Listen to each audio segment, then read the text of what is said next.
നമ്മളിന്ന് പറയാൻ പോകുന്നത് നമ്മുടെ വ്യക്തിത്വത്തിലുള്ള ചില കുറവുകളെക്കുറിച്ചും വൈകല്യങ്ങളെക്കുറിച്ചുമാണ്. ഈ വൈകല്യങ്ങളെ അല്ലെങ്കിൽ കുറവുകളെ നമ്മൾ എന്തിനാണ് തിരിച്ചറിയുന്നത്? ഇത് തിരിച്ചറിയുന്നതുകൊണ്ട് എനിക്കുള്ള ഗുണം എന്താണ്?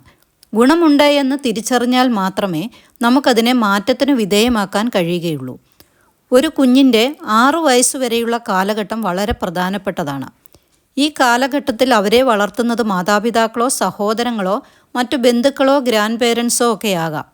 ഈ സമയത്ത് കുട്ടിക്ക് വേണ്ടത്ര സ്നേഹം, അംഗീകാരം, സുരക്ഷിതത്വം ഇവ ലഭിച്ചിട്ടില്ലായിരിക്കാം.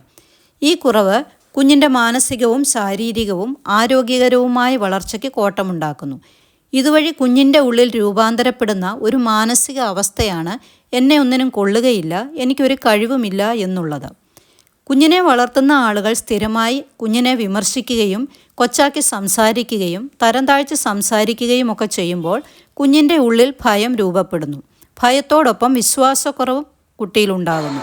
സ്വന്തം മൂല്യം തിരിച്ചറിയാൻ കഴിയാതെയും സ്വന്തം കഴിവുകളെക്കുറിച്ച് യാതൊരു വ്യക്തതയും ഇല്ലാതെയും കുട്ടി വളർന്നു വരുന്നു.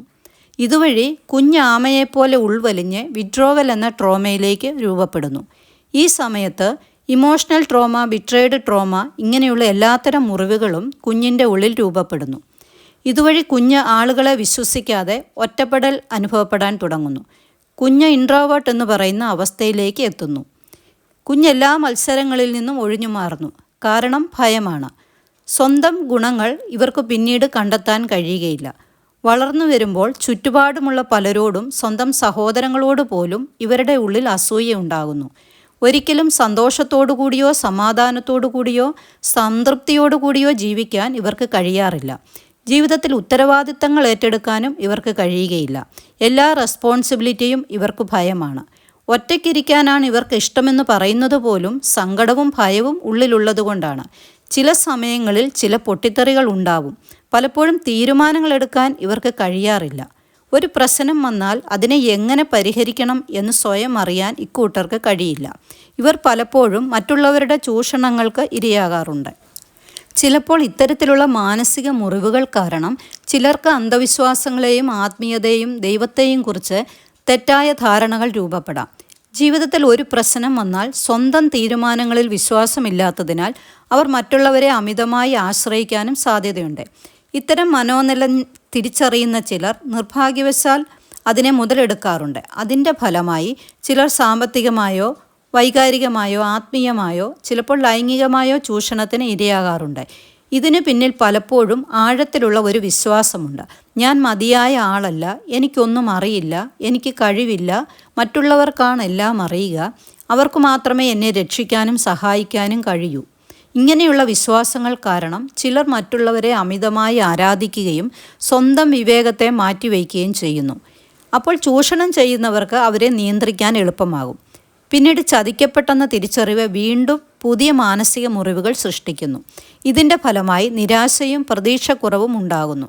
എൻ്റെ ജീവിതത്തിന് അർത്ഥമില്ല, എനിക്കൊന്നും ചെയ്യാൻ കഴിയുകയില്ല, എൻ്റെ ജീവിതം വെറുതെയായി എന്ന ചിന്തകൾ മനസ്സിൽ ശക്തമാകുന്നു. ഇതോടൊപ്പം മറ്റുള്ളവരുടെ ജീവിതവുമായി സ്വയം താരതമ്യം ചെയ്യാനും തുടങ്ങും.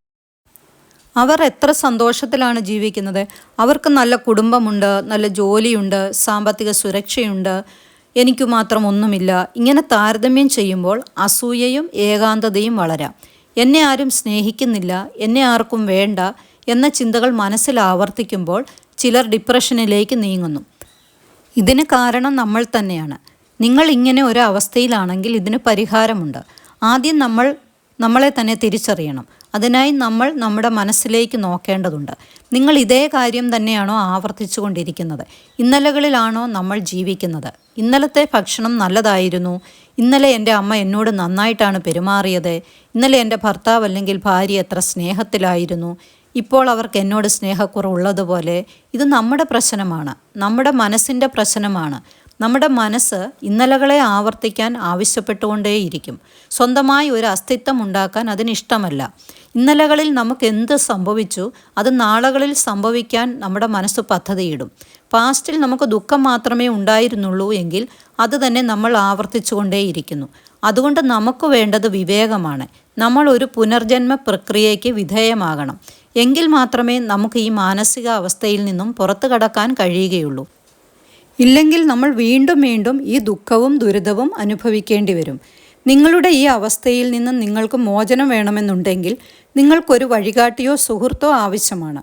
നിങ്ങളുടെ ഒരു നല്ല സുഹൃത്തായി വഴികാട്ടിയായി ഞങ്ങൾ നിങ്ങളുടെ കൂടെയുണ്ടാവും.